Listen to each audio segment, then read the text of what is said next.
Don't fuck with my click. Drop myself on the strip. Thanks, you guys.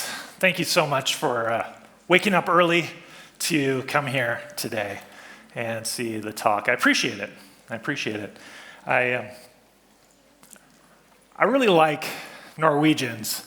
It's sincere. I'm not saying that, just to make you guys feel good. It's true.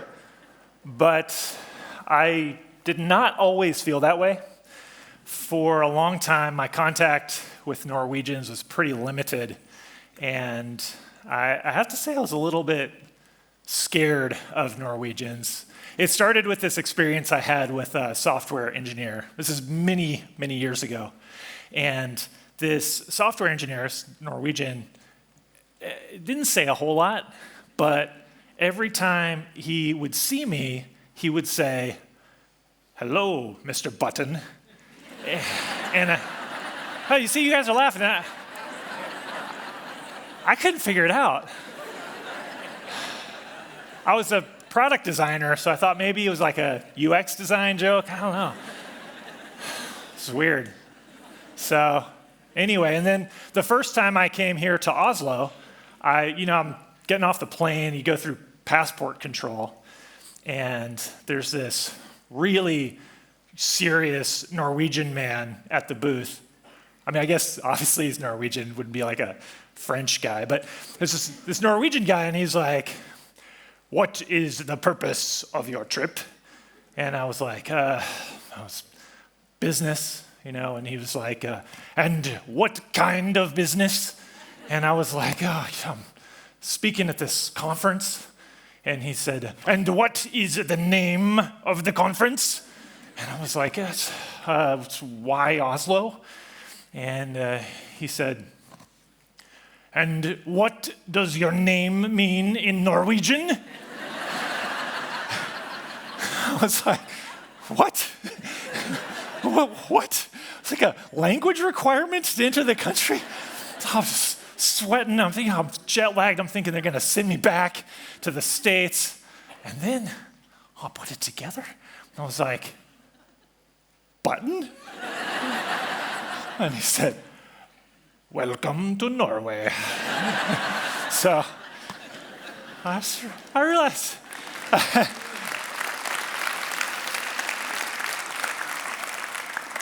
realized you guys have a sense of humor. It's just a little different. Very dry. So I want to talk today. Well, I will. You don't have any control over it. I will talk today about love. We're going to talk about love. And I'm pretty sure I'm not going to make you do a show of hands of different roles that people have here, although I'm very curious. But in the interest of time, I'm just going to guess that we all have this one thing in common. I suspect it's true that all of us have in common that we want to make something great that people will love. We want to build something that is just going to be a wonderful gift to our customers. And I'll go further and guess that we also love the process of making things, that actually the act of making them, creating them. And whatever your role is, whether you're an entrepreneur, whether you're a product manager, a designer, whether you write code, whether you market things, whatever it might be, I think it's probably true that when you're doing the heart of your work, I bet you love it. Because we have that thing in common, you might also remember a moment maybe from your childhood, the first time you worked on a project and it felt that way. The first time you had that kind of magical feeling about, this is great. I love doing this. For me as a kid, there are all kinds of things like this. I used to love drawing and writing stories, and I still do love those things. But the heart of it, the projects that really got me lit up, they were always on the computer. And so when I was a kid, we had a computer that looked like this. It's a long time ago. It's you had to have a floppy disk to put it in there, and the computer, when we first got it, I used to play video games. But I pretty quickly discovered that it was possible to make video games on the computer. And I got really excited about this idea. And so when I was 14 years old, I had this idea that, maybe I could make my own game. And I started thinking about it, and I had a bunch of different ideas for what that game might be. And I chose one. I thought, I'm going to make this kind of like role-playing game, kind of a black metal kind of game. And I worked on it, and I was like working on it for like a year. And then, this story, I feel like it would be helpful to have like a visual for this story. Would anybody volunteer to come up on stage and help me out? Oh, yeah, okay, you. Yeah, do you want to come on up? Thank you. Yeah, a round of applause for our brave volunteer. Okay, thank you for coming up, sir. Yeah.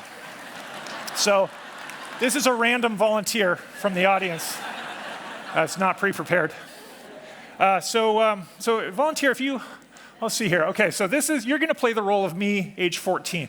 That was a pretty good resemblance, actually. So let's have you stand right here. Okay, let's make sure you guys see him okay. All right, so that's me, age 14, so that you can picture it. Okay, while I tell the story, you can just look there to get the visual of the story as I tell it. Okay, so I'm age 14. I've got this old, this Mac computer, and I've got this idea. I want to make a video game. I've got a bunch of different ideas for what it might be. I pick one, and I work on it. I'm having a great time. Could you sort of, like, you're working on it? Yeah, great. Okay, let's work on it. Okay, great. And then, okay, that's good. And then, so it's a year later, and, I feel like it would be good to have a visual so we can kind of see the passage of time, do you think? Yeah, so could I have one more volunteer? Anybody be... There's only one hand up in the whole, come on, there's 1,000 people here. Okay, yeah, well, sure, sir, yeah, come on up. Okay, I hope this guy's good. I don't know, this is another random person.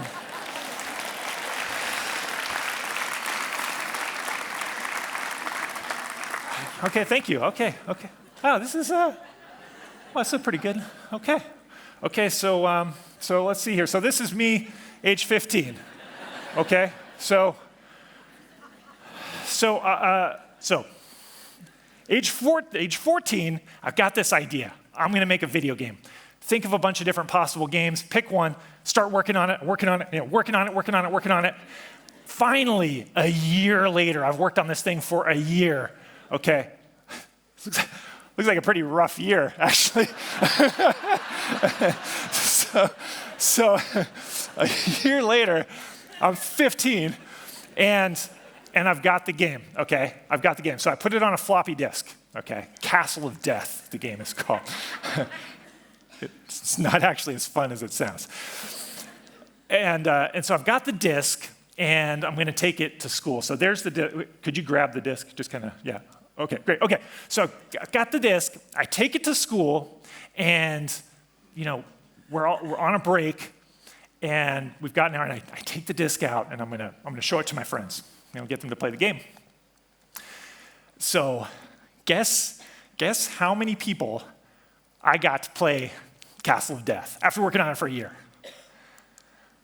Yeah, 0. Yeah. So what happened was I took it to school. Actually, the first thing you need to know is I was crushed. This was so disappointing. This was just a year of my life wasted. Could you be sort of like, yeah, okay, great. This is great. Okay, yeah, it was so disappointing.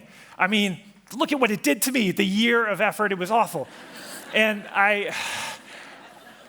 what I hadn't realized was what I was up against. I brought the game to school. It's break time, and I'm like, hey, check this out. My friend Ian puts it in the computer, and he plays it for like 10 seconds, and he's like, hey, you guys want to go get a corn dog? And I was like, yeah. Do you guys know what a corn dog is, actually? Yeah, a couple people. So a corn dog, it's like a hot dog. This is a popular thing in the United States. It's a hot dog with a stick in it, dipped in batter and deep fried. This is a picture of what one looks like here. And he suggested, let's walk to town and buy a corn dog. And man, my game couldn't beat that. Anyway, do you want the corn dog? Yeah, okay, yeah, so let's give it, okay. So I'm sitting there and I'm thinking, man, this sucks, but I didn't want to give up. And my 14-year-old self had thought of a few different ideas. So I decided, look, I'm going to keep going. I'm going to try to make a game still, but I'm not going to spend a year on it this time. I don't want to spend a year and waste it on the wrong game. So I start thinking of some new ideas, and I start just making the beginning of the game. I'm just going to build the beginning of it and try that out. So I try this game, a puzzle game, and then I take that to school. Nobody likes it. I try a space shooter game, take it to school. Nobody likes it. I try it's kind of a basketball game, take it to school. Nobody likes it. But I'm kind of slowly starting to get the sense of what is it that people like. And so finally, I make this game called Meie Mouse. Now, Meie Mouse is a game where you take a mouse, you move them through the maze and get cheese, but there's a really short timer to get through the maze, and it plays all these humiliating sound effects if you get it wrong, which it turns out really appeals to teenage boys. That was my guess. So I take Meie Mouse to school. Do you want to grab Meie Mouse here? Yeah. Okay, great. Okay, and I take it to school, and here's what it looks like. So we put it in the computer, got the disk, just stick it in there, turn it on. This is an actual screenshot of Meie Mouse from, I don't know, a long time ago. And I share it with my friends. And this time, my friend Ian, he actually gets into it. He starts playing it. And then my friend Matt looks over his shoulder and he's like, whoa, what's going on? And he starts making fun of Ian, and then they're kind of jostling for position. My friend Sean comes over, he's into it. And then, actually, only 3 people played it. But it felt so good to make something and then to see people enjoy it, to have that act of building something that I was excited about, to enjoy the building of it, and then to get to hand it off. I was so stoked. I was like, yes, you're like, yes, all right, awesome. Oh, we did it, yes, okay. Could we have a big round of applause for our random volunteers? We have Flint Knapp, age 14, Jonathan Courtney. Thanks, you guys. All right, I'll help you off the stage.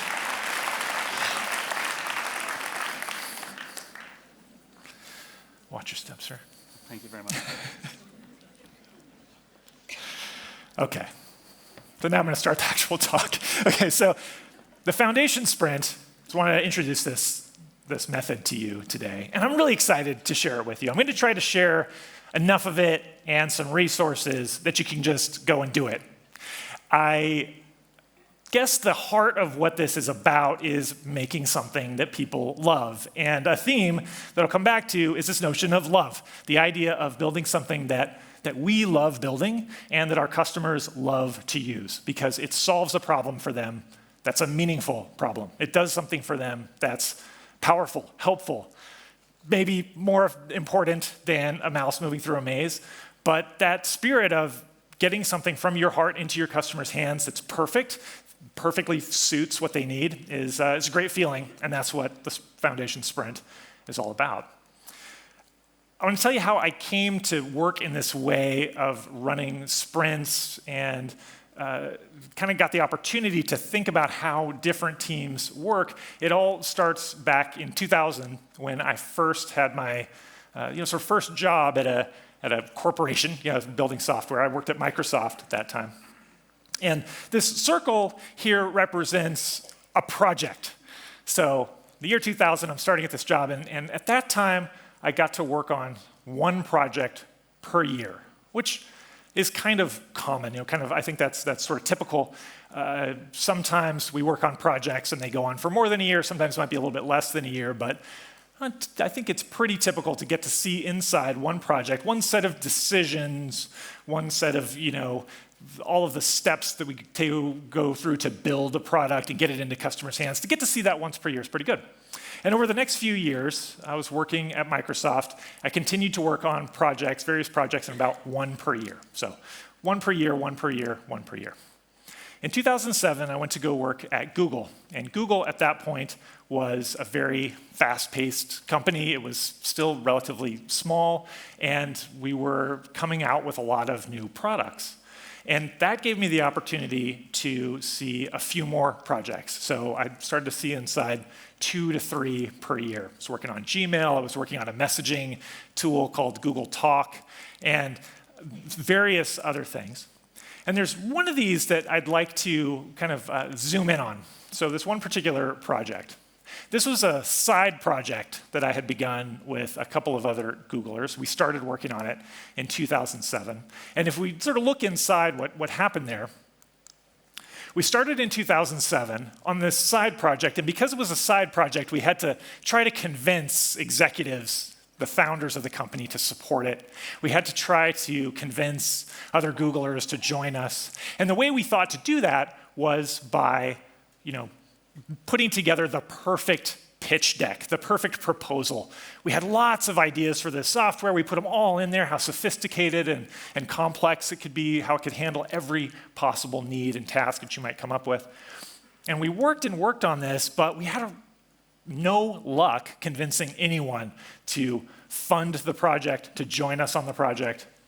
My two colleagues who I worked with were in the Stockholm office of Google, and in 2008, there was a financial crisis. Google started to shut down some of the smaller offices. They shut down the office in Trondheim. They shut down the office in Luleå in Sweden, and it looked like Stockholm would be next. And we thought, oh, God, this project is going to end. My poor colleagues are going to lose their jobs. This is awful. But with death looming overhead, before that happened, we decided we're going to give this sort of one more shot, try to get this right before it's all over. So I go to Stockholm for a week. Took a week off working on Gmail. My colleagues who were also on the Gmail team took a week off. We're all going to just get together and focus. I go to Stockholm in January, and at this point in the talk, normally I would say, I don't know if you've ever been to Stockholm in January, but here's a picture of it. And then I would say, this is a joke. It's really cold and dark and miserable in Stockholm in January, and it's a lovely city, but I would recommend a different time to visit. However, I feel like that joke would be in poor taste, so I will not make it. But I was there for a week, and there really was no good reason to go outside, so we decided, look, we're going to clear the calendar of all of our normal meetings, and we're going to focus this week on just one thing. This week, we're going to create a prototype that we can give to our colleagues. Instead of trying to put together the perfect plan, we're just going to jump to the end and make a prototype. We can't prototype everything, so we'll have to stick to what we believe is the core, the most compelling part of this idea. The idea was, wouldn't it be great if you could have video calls in a web browser? We thought this could be really powerful, really helpful for people. At that time, most people used Skype, or at Google, we used a product called Tandberg, this hardware device with camera built in, those big monitors. You had to reserve the room. You had to dial a number on, a phone number to call into a meeting. They charged by the minute. What if these calls were right built into your browser, and you could just go there with a link? So we said, but look, let's forget about this perfect plan where we've got an agenda, we've got interactive documents and all these things. Let's just figure out what's the simplest design. On the whiteboard, it's big video on the top, small video on the bottom. Great, that's good enough. What's the core? How are we going to market this and explain this thing? Well, the core of it is you just click a link and you're in to a multi-way video call. It's that simple. That's the core of it. And then the engineer, this guy named Michael, he built a prototype. In that same week, he built this prototype that worked. It was kind of hacked together. Most of the participants would show up just as thumbnails on the bottom, but the speaker was in a big video feed at the top, and you could see your own video up there. This prototype, it worked. This is a screenshot from the first call that we had in it. And we shared it with our colleagues on the Gmail team. They tried it out, and they're like, oh, this is great. We can use this for our calls. They started using it, spread around the company, and eventually this product became what is now Google Meet. The thing that I thought was so interesting in the aftermath of that week in Stockholm was how different it was the way we had worked. This was a totally different way of working. Instead of trying to come up with a complex, perfect proposal, we got right to the actual product because we knew if we didn't convince customers, our customers in this case were our colleagues, if we didn't convince them that this was compelling, the project would die. My friends would lose their job. We had to come up with a thing that they cared about. That was all that mattered. And so that's what we focused on. And we cleared away all the distractions. We weren't bouncing between meetings or checking email. We were just trying to deliver on that value to the people who would use it. It's simple, but it seemed like it was actually impossible to do in the normal day-to-day life of work. So we started to think, I wondered, how could I recreate what happened in Stockholm? How could I turn this into maybe a recipe that other teams at Google could use?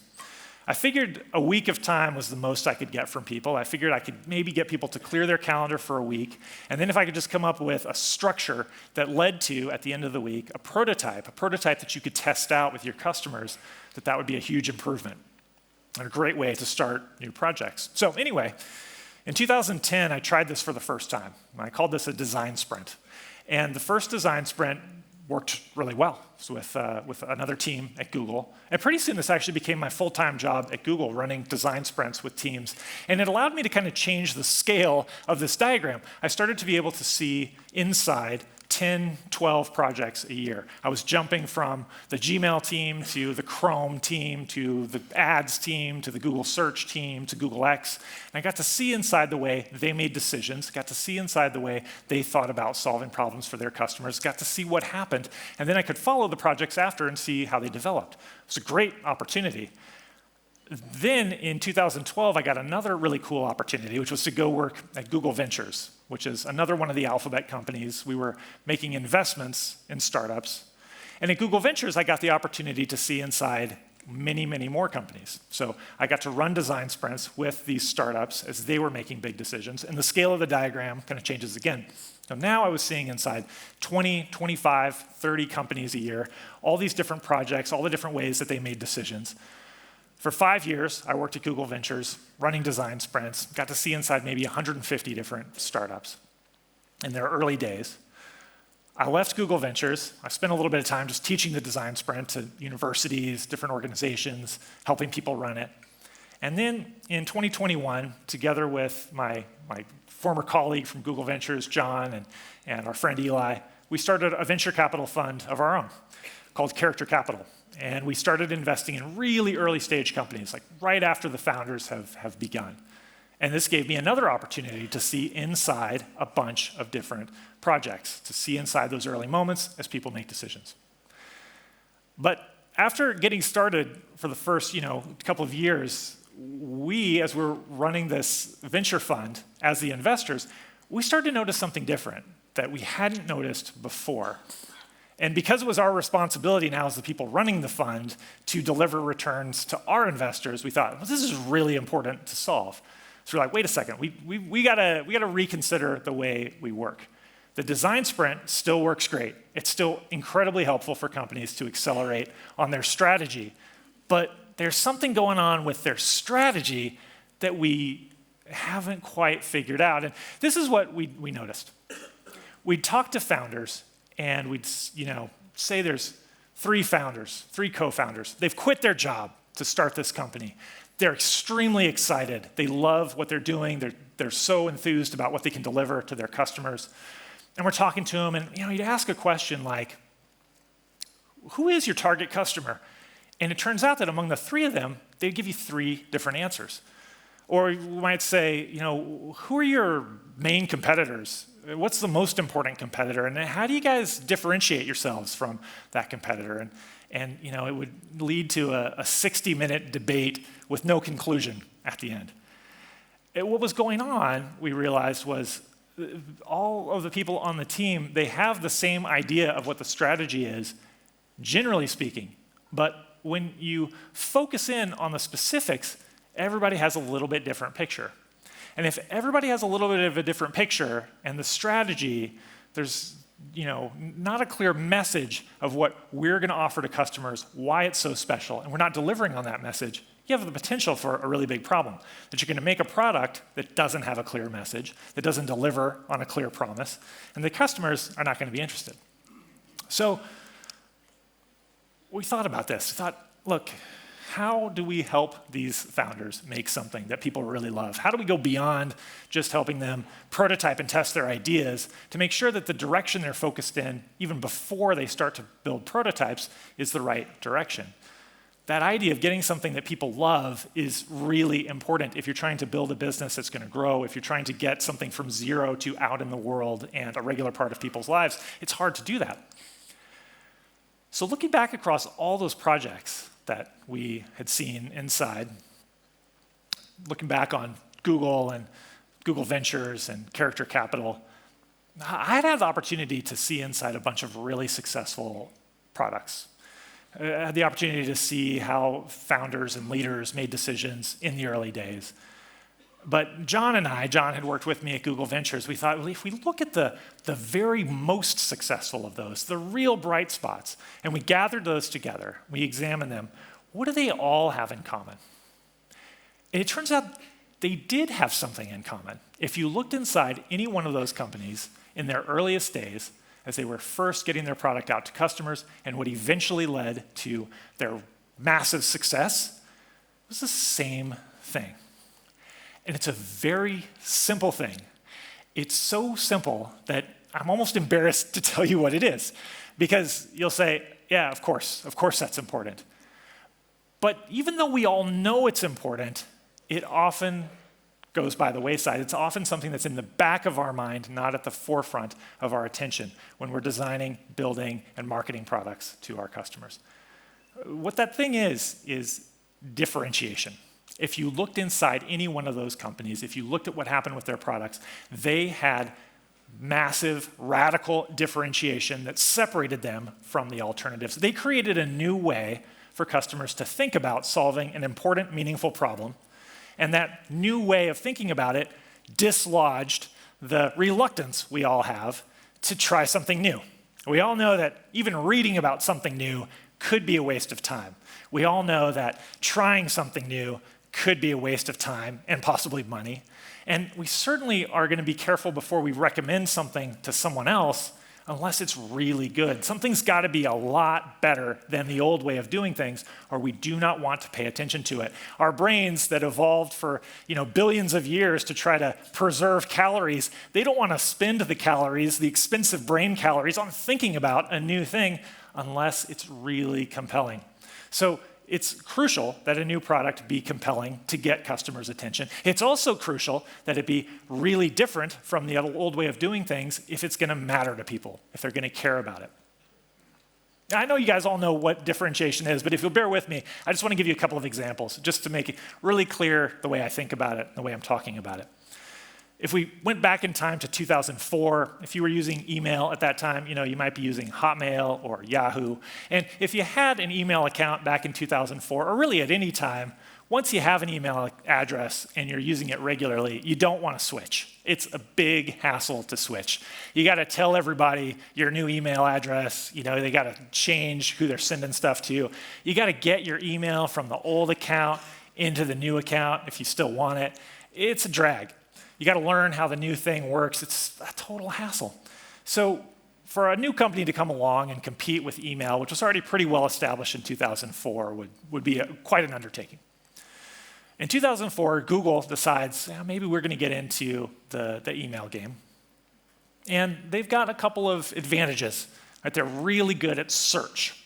And Google also has all these data centers, more data centers than anybody else in the world at that time. So they've got all this potential storage. So they say, hey, look, here's this product called Gmail, and here is a new way of thinking about email.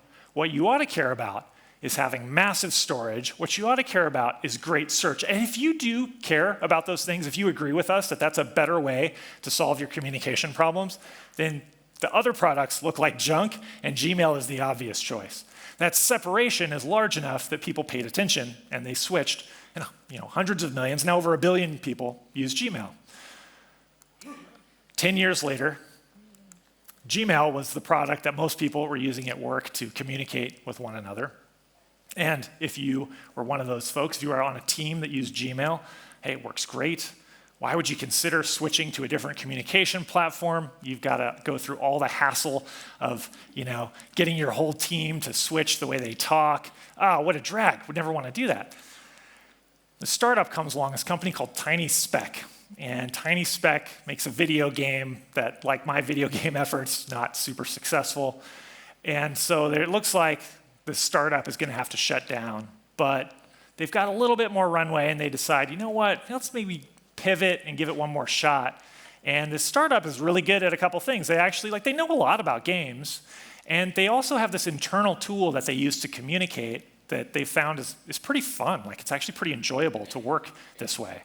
And so they think, well, what if we launched this internal tool to the public and see what happens with that?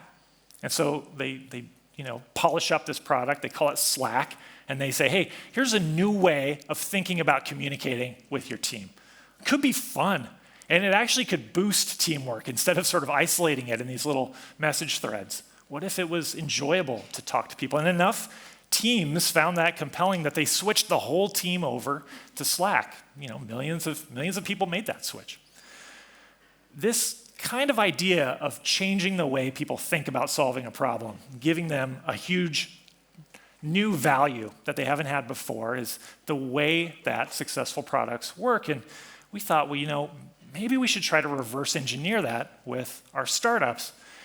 When we thought about these most successful examples a little bit more, if you looked inside any one of them, they had another thing in common. What they had in common was that these hyper-successful projects all started not just with differentiation, but with a clear hypothesis about differentiation.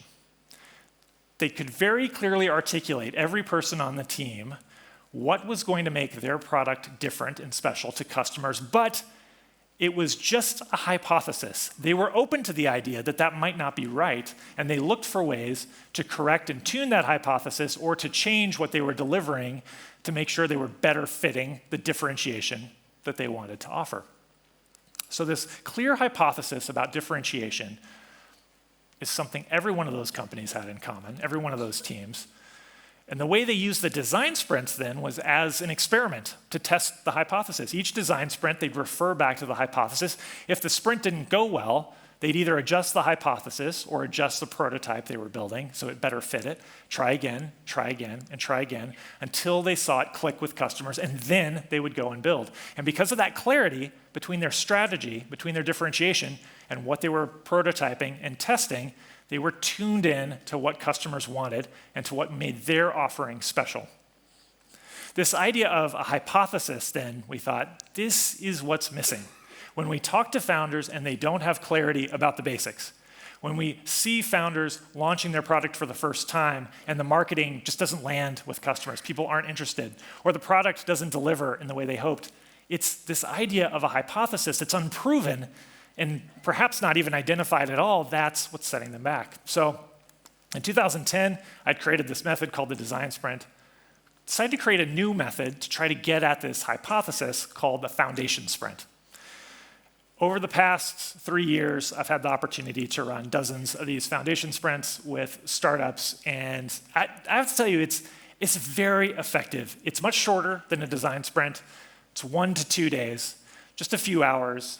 And it's a way to get the team together and get them focused on the basics, on what differentiates their product, and on what's the best approach to deliver on that differentiation, and to form a hypothesis, a founding hypothesis that we can then test with customers. At the core of this idea, it's going from that vague sense that we all have the same strategy to getting really specific about the details of those most essential elements. And once we're clear on what those are, in our own minds, getting them on paper, putting them up, seeing what all of our alternatives are, and then selecting the most important of those, the best one, choosing which hypothesis we're going to go with, and formalizing it, now that we're all on the same page, formalizing it into a plan about differentiation. What do we believe will make customers love this? What are we excited to work on that can deliver on a product that people will love? That's the idea with the founding hypothesis. If this is true, we will make something great.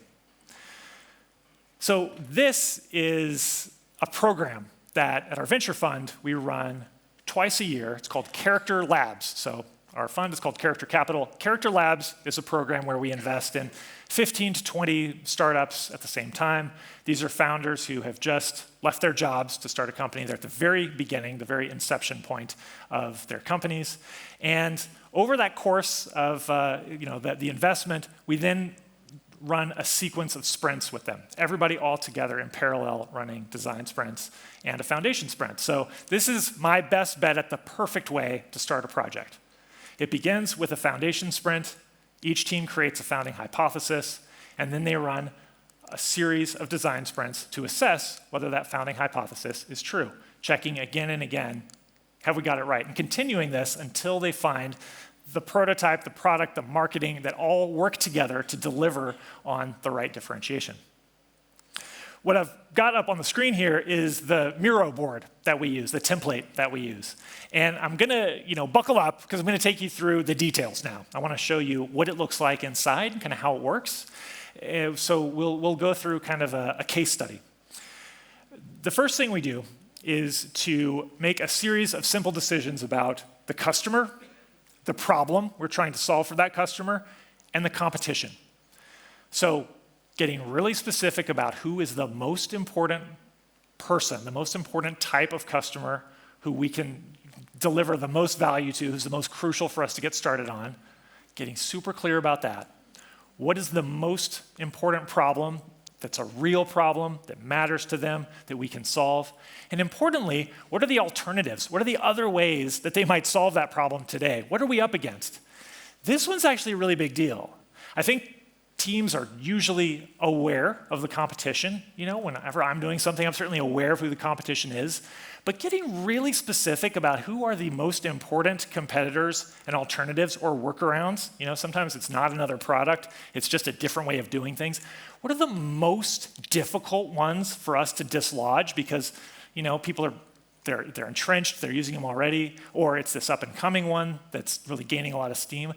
Getting real about the competition is incredibly important because it helps us then to figure out how we're going to differentiate. So we want to get super clear about who's the competition. Once we've made that series of decisions, we're going to start talking about our advantages. What are our advantages against the competition? So we'll go through and look at the next few steps here. What capability do we have? What insight do we have? What motivation do we have that others do not share? What's a capability, an expertise, a skill, a superpower that we have that the competition just doesn't, nobody else has? Or what's an insight, a way we see the world that maybe other people don't agree with, but we're so convinced that it's true that we think that might be our advantage? And importantly, this idea of motivation. When we take advantage of these advantages, when we take them and turn them into differentiation, that's when you start to see products that are really exciting. That's when we do work that's the most compelling to us and to the people we're doing it for. This idea of motivation actually, I think, is like a secret weapon here. The question that I pose to founders is, look, of all the things to do with your precious human life, why are you doing this? Not just on a company level, but on a personal, individual level, what animates you to leave your job, to take on this risk and do this thing? When we get at the heart of that, we often find that's going to be the fuel for making something that's really going to matter to people, that's really going to separate itself from the crowd. So we go for motivation, and now we've defined the basics. So we've got the customer, the problem we're solving for them, our special advantages, and who we're up against. Once we clarify those basics, we're ready to talk about how we're going to build something special. So we're going on to differentiation now. There are a bunch of activities you'll see here, and I won't go through them in detail, but the point is we're being very careful about figuring out what are the elements, what are the factors that we believe are compelling to customers, and we can deliver on them, and they set us apart from anything else that's out there.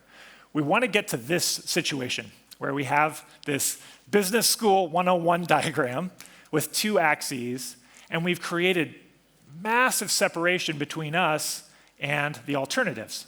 So if I drew a line around, this quadrant up here in the top left and this quadrant, these three quadrants, they form sort of an L shape. We want to get the competition pushed into that L shape. That L shape is Loserville. And if we can help people see that the competition is in Loserville based on this new lens, this new perspective on what's possible with solving this problem, then we have a chance to make something that people will be truly, truly animated and excited about. We can get people past that barrier, that resistance to consider something new. The other thing that's great about this, it's not just for marketing. It's not just for getting people's attention. It's also important for us. When we know we're building something that's this different, this special, this much improved over the alternatives, we are going to do our best work. We are going to care about what we're doing because it's meaningful. We're going to know that it matters.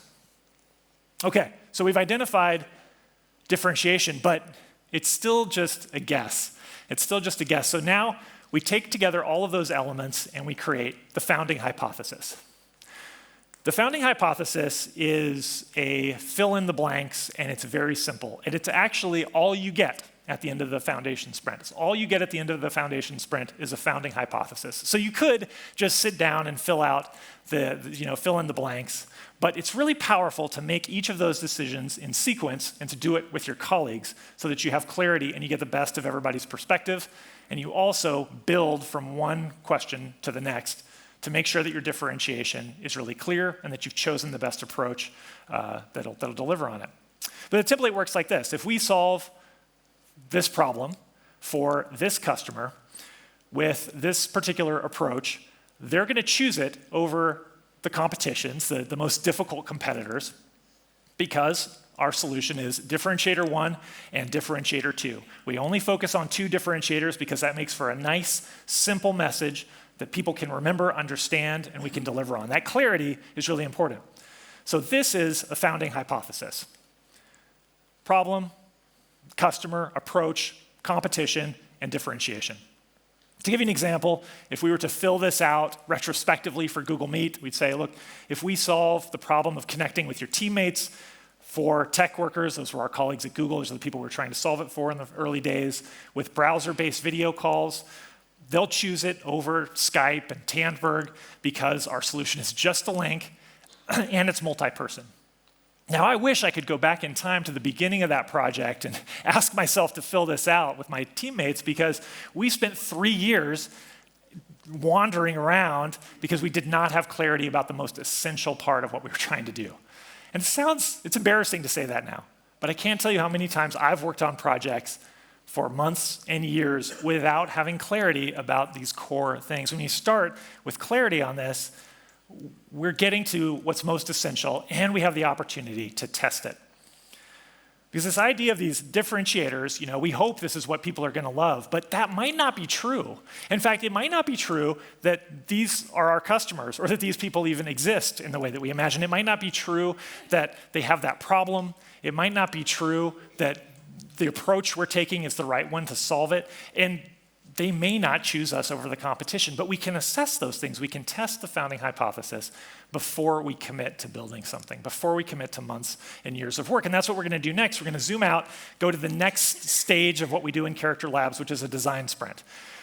We're going to test that hypothesis using a series of design sprints.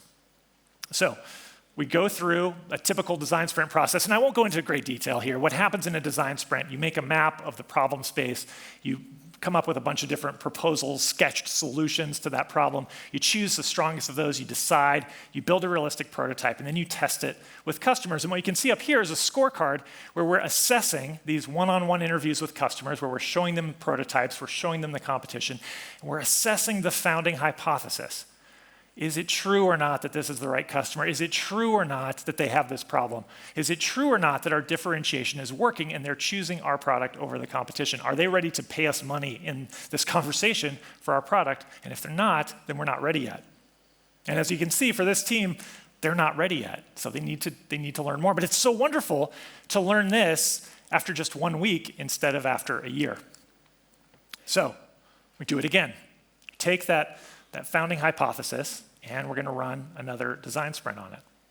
Now, you'll notice here that at the beginning of this next design sprint, there's 2 founding hypothesis frames. There's V1 and V2, and if you see, there's some little red lettering there in V2 because we've made some edits to the founding hypothesis. So the team has looked at what happened in that first test, and they've actually realized, a couple of our definitions were off. We need to correct them. We need to tweak these. So they've modified those, and now they're going to run a new design sprint with this new hypothesis. Sometimes a team might not edit their hypothesis at all, because it's also reasonable to say, we didn't have the right prototype. We didn't put this into the right form. We can keep the hypothesis and make the form better, or we can do both. We can tweak the hypothesis and change the form. Regardless, you go on and revise, sprint, test, repeat. So revise that hypothesis, run another sprint on it, design, develop another prototype or even multiple prototypes, pit them head-to-head against the competition in one-on-one interviews with customers, see which ones people choose, and you can see, again, a lot of red on here, a lot of things still not working. That's okay. That's great. It's a gift to learn that in the first weeks of the project and not once you've already invested months and years of time on it. So we're going to keep sprinting until we see it click with customers. We want to see customers click, just say like, oh yeah, this is exactly what I want. We see them lean forward. We want to see them put their credit card information in or sign up for the wait list for the product. We want them to kind of try to pull it right out of our hands before we're ready to move on. But they're not here yet. So they're going to do it again. They're going to run another design sprint. Once again, they're going to reconsider the founding hypothesis, make edits to that hypothesis, make some changes, see what can be improved. And then once they're ready, we're going to move on. So it's time to run another design sprint, build another prototype, test it again, and still not quite there. Still a lot of red on that board. For this team, the big change happens in their fourth sprint. So in their fourth sprint, this is their revised hypothesis. And they've actually changed their approach. If you see where it says with there, they've gone in a different direction. Slowly, week by week, they've been zeroing in on how, in this case, how people learn language and how to apply this insight that the founders have that if you can introduce music to language learning, you can double the speed at which people will retain and advance towards fluency. And they think they finally dialed into the right form. So they build a new prototype, they test it, and they go from the previous scorecards to this. They see green on everything. This is working. They've made a bunch of modifications over the course of a month, but now they have confidence that they're building something that people will care about, that delivers on what they're passionate about and will matter to the folks who use it in the end. And this is a pattern that I've seen over and over and over again. A founding hypothesis that when tested does not work because the form of the product isn't right, or the form of the hypothesis isn't right, the differentiation isn't there, the customer isn't the right customer, the problem is not a real problem. But when companies are open-minded, when they're in this scientific mindset and they keep experimenting and looking to learn, they get to the point where the product clicks and where they can build with a different kind of confidence. And when they start building, they can know this is something that will matter. This is the right thing. We don't have to keep questioning and second guessing it. We need to build this and get it out in the world and see if it works in the real world in the way it works in these tests. So, character labs, the idea again, essentially it's a foundation sprint, a founding hypothesis that you then test subsequently in design sprint after design sprint after design sprint, until you see that we've got it right. This is something we believe we can work with. This is something that we should execute on and deliver. If you want to actually run one of these, and I highly recommend it, I do think they're very useful. We actually run more foundation sprints now by a wide margin than we do design sprints with the teams who we work with.